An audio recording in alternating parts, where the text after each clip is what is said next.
A ritroso, se adesso ci penso e mi guardo indietro, per me è molto chiaro che la mia costante condizione di outsider è stata preziosa, perché mi ha costantemente, quotidianamente messo nella disposizione mentale di pensare di avere tutto da imparare.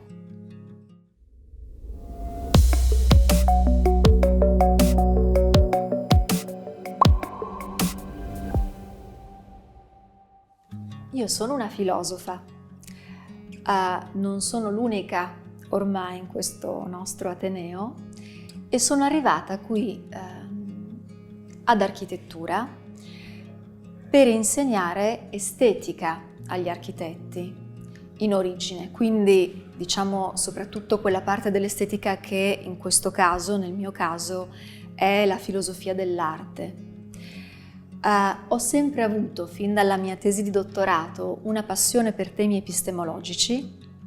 che poi, attraverso anche altri incontri importanti con altri colleghi umanisti come me, mi ha anche portato negli ultimi anni a occuparmi di filosofia della tecnologia, altro tema molto politecnico che coinvolge l'architettura ma esce anche allo stesso tempo dal mondo dell'architettura, davvero un tema politecnico. Quello che faccio, se dovessi definire qual è un po' il mestiere del filosofo in un ateneo politecnico, è questo. Potrei usare un'immagine che uso a volte con i miei stessi studenti, e cioè spesso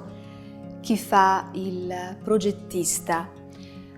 in senso lato, quindi penso a tutta la platea dei nostri studenti, a tutte le nostre scuole, ha una verticalità di sguardo, quindi diventa specialista in una cosa che a volte è estremamente diciamo così, specifica, ristretta, ma con una profondità estrema. Quella cosa viene conosciuta in modo specialistico, con estrema accuratezza. Spesso il ruolo dell'umanista più in generale, in questo caso del filosofo in particolare, è quello di aggiungere in modo complementare uno sguardo orizzontale a quella verticalità. Accanto a quella cosa in verticale su cui stai lavorando con tanta cura, che cosa c'è in orizzontale, in un orizzonte più vasto,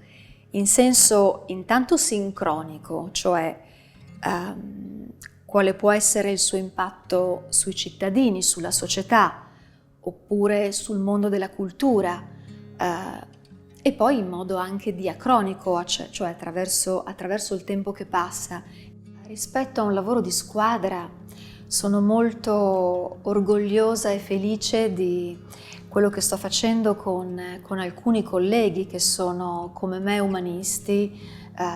o scienziati sociali, in ogni caso ecco che sono complementari appunto, come dicevamo poco fa, alle figure che formiamo, e che è proprio questo, cioè stiamo sempre più riuscendo a portare questo tipo di visione a partire soprattutto da un lavoro sulla consapevolezza etica, che ciò che progettiamo, in particolare tecnologie emergenti con potenziali impatti molto forti sul futuro della società civile, possono avere. Devo dire che con un po' di tristezza sento spesso parlare delle prime donne che le vediamo nel mondo accademico, anche cominciano ad avere posizioni di potere. Ecco, con tristezza sento spesso parlare di alcune di loro, se non altro, attraverso questa parola molto ingenerosa, la parola virago, no? Quasi a dire le donne che arrivano a posizioni apicali sono peggio degli uomini negli stessi difetti che hanno gli uomini. Trovo che questo sia molto ingeneroso, perché è da un lato fatale, naturale, che avendo a loro disposizione solo modelli di gestione del potere maschili, non possono fare altro che imparare qualche cosa da questi stessi modelli. Tuttavia, Da ottimista quale sono per natura, ho una speranza molto forte perché ci sono delle caratteristiche più femminili che comincio a intravedere tra le donne che gestiscono il potere già oggi. È una maggiore predisposizione a, diciamo così metaforicamente, entrare in una stanza e mettere ordine per il bene di quella stessa stanza e delle persone che la abitano o che la useranno e la abiteranno. C'è una cosa che vorrei dire, non solo alle mie studentesse, ma anche ai miei studenti,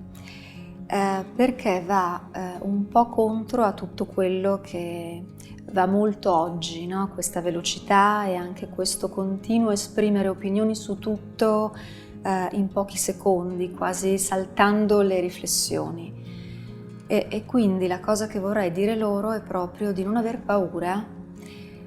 di stare in silenzio ad ascoltare e soprattutto di prendersi il tempo e la calma per riflettere, perché siamo in un mondo complesso e la complessità ha bisogno di calma, di tempo, di riflessione, di digestione.